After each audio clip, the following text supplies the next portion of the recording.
نحمدہ و نصلی علی رسولہ الکریم۔ آج کی ٹاپک میں ہم بات کریں گے ضاد کے مخرج کا۔ ساری حروف تہجی کے اندر سب سے مشکل جو مخرج ہے وہ ضاد کا ہے، اور ضاد کا جو مخرج ہے یہ اکثر لوگ اس میں غلطیاں کرتے رہتے ہیں۔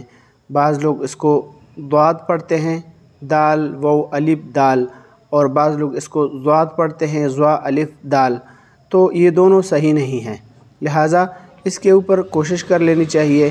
اس کی میں یہ تصویر لگاتا ہوں، اس میں غور سے دیکھیں تو انشاءاللہ آپ کو سمجھ میں آ جائے گا، اور میں اس کا مخرج بھی بتاؤں گا، آپ کے لیے آسانی ہو جائے گی۔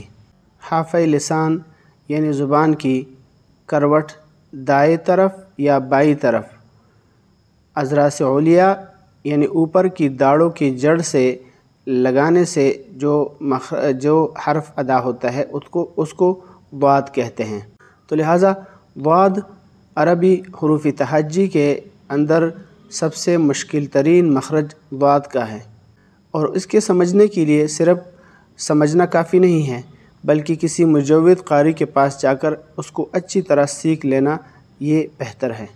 البتہ ہم لفظی شناخت کے لیے اتنا کہہ سکتے ہیں کہ ضاد کا جو مخرج ہے ضا، ذال اور زا کے قریب ہے، لیکن دال سے بہت بعید ہے۔